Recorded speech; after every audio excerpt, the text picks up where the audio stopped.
Hey everybody, KMO here, and it is a gorgeous end of January day, over 60 degrees Fahrenheit out, although it'll freeze overnight and we have an ice storm coming. That's just, the Midwest. I know this is supposed to be the South, but that's winter in the Midwest. So I've got a question here, a prompt, you might say, from First, who writes, so much of the ruling class wants a war to get rid of that excess male population. Also, to distract from the inflation and degrading quality of life. Would be interested to get your thoughts on this. Speaking of excess men, actually, that's a cow. It's not a bull.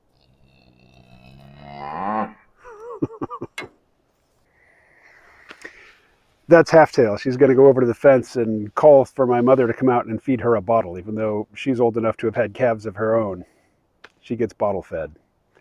She can't digest milk anymore, so she gets water in a bottle, but it's comforting. These are pets. Anyway, here's what First is referring to. I mean, I think very few leaders throughout history have explicitly said to themselves, we have too many young men, let's get them killed. Let's send them off somewhere, and hopefully not many of them come back. But at the same time, monogamy is supposed to be good for men. Without a system of monogamy, without the cultural expectation of monogamy, a few men tend to dominate sexual access to most women, and most men go without. So, great for men that there's this cultural expectation of monogamous pair bonding, everybody gets some.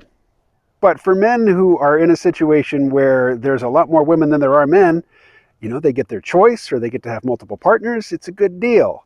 And if you're an old man with lots of property and accumulated status, young men are a problem because they don't have much stuff and they look at your stuff and they'd like to have some of it. And they're faster than you, they're stronger than you, they're more willing to take risks than you are. And, they don't value they don't recognize their own mortality, and they don't recognize their own vulnerability to injury in the way that you do. And what's more, if they do get injured, they heal faster. So young men are scary to old men. They're a threat to old men. So again, I don't think many rulers think, hey, let's send the young men off to get killed, but that's just kind of a side benefit of a warrior culture and an honor culture and a culture where you're not really considered to be a man unless you've been to war, unless you've been in battle. That ethos and that governing system just leads to a situation where, hey, there's more women than men. Awesome. And if you don't have a lot for your young men to do, if your economy is not going very well, or if you got a lot of excess people hanging around with nothing to do because you brought in a lot of slaves from your foreign wars, Rome. Yeah, again, young men, discontented young men with nothing to lose, willing to take risks, and who are envious of you and pissed off at you. That's just a bad situation for old, powerful men. So yeah, a strategy emerges, subconscious, semi-conscious, occasionally conscious. Let's get rid of some of the young men. War is a good way to do it, or it used to be. Modern warfare, not so much, particularly as practiced by the high-tech global hegemon, the United States. The United States can project kinetic force all over the planet. You need a 20 by 20 yard patch of Antarctica melted, we can do it. But it doesn't lead to as many boots on the ground. It doesn't lead to as many deaths. And what's more, in the pre-industrial era, particularly before antibiotics, you could just get an army of young men together and march them around out in the country for a few months, have them, sleep in tents and all shit in the same hole. And a lot of them are going to die of disease. You don't even have to find the enemy. You're going to lose a lot of young men to disease. In Vermont, I had interruptions from loud vehicles. I don't really get that here. Occasional helicopter, but I can't complain. So, modern warfare doesn't thin out the herd like pre-industrial warfare did, or industrial warfare before we figured out just how nasty industrial warfare is. I'm talking about World War I here, where you had this, these martial traditions of marching in formation toward the enemy. You march in formation toward a machine gun emplacement. Ugh, yuck. But in modern warfare, wounds that would have caused, the soldiers to bleed out there on the battlefield, because of advanced medical techniques that can be applied in the field, and because of rapid evacuation to more to more fully equipped medical facilities, a lot of people who would have died in wars previous, given the injuries that they sustained, live. And if you're missing a limb, or if you've got half your face burned off, or you shit in a bag because you were sent off to fight somebody else that you didn't personally have any gripe with them, you're doing it for honor, you're doing it for your country. If you come back disfigured and crippled, and you receive bad treatment, like it's impossible to get benefits from the VA, things that you're supposed to be entitled to, well, that doesn't help with your excess young man problem at all. That makes things worse. So you've got a population of maybe not combat effective young men, but still in large numbers dangerous, who are not only dissatisfied with their lives, but they feel betrayed by you. So modern warfare, it is just not good for that purpose, And what's more, with no draft, with no selective service, just having the economic draft, which is to say people who don't really have a lot of prospects, they're the ones who, sign up for the military.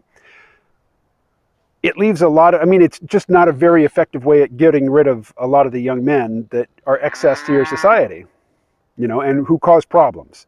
So it's just not valuable like it used to be, unless it's a war like we used to fight. The United States Army, there's this notion that you're always preparing to fight the last war. When you're designing your forces, now there are perverse incentives, like, who gets paid to have what facility where, and, there's a lot of non-battlefield considerations that go into defense spending allocations, and that's a completely different topic. But if setting all that aside, when you're preparing for war, you think about what happened in the past. So the United States, we seem perpetually ready to fight World War II again, and it's just not on offer. We end up fighting these counterinsurgencies and these nasty little brush fire wars, and occupying countries, and fighting in places where we can't tell friend from foe because they all look the same, they all speak the same language. It's just ideology that differentiates the people on the ground, and it's an awful mess. But a dream come true, for the people who really want to fight World War II all over again, would be a war with Russia. We've got basically Western Europe allied, including Germany, allied with us against who? Russia, maybe China, but what can China do to help? So if we do end up fighting just on the Ukrainian plain, not airplanes, but, flat ground, with tank battles and, advancing lines across the map as in a war game, yeah, that's going to eat up a lot of lives. But again, a lot of those people are just going to come back maimed and disfigured and angry. But worse than that is nuclear weapons. Russia has a nuclear arsenal. They have intercontinental ballistic missiles. They have our cities and strategic sites here in the United States dialed in already. That shit's ready to go. With one phone call, in an hour, multiple U.S. cities go up in flames. So I don't really buy the notion that there's a lot of people right now pushing for war with Russia because they explicitly just want a lot of young American men to die, to basically get rid of the problem of the excess young men. I think, in terms of human psychology, below the line of conscious awareness, yeah, that's been an ongoing strategy for thousands of years, and it's been effective in the past, which makes it dangerous today, because leaders might, act on that strategy without consciously realizing that that's what they're doing, and getting themselves, and us, more importantly, into a lot of trouble, and possibly bringing down unprecedented levels of pain, suffering, hurt, misery, and anguish in the process.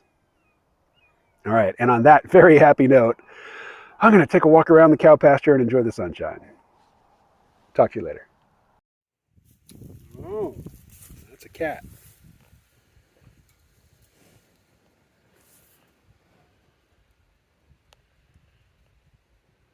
This would be a better shot without the fence post.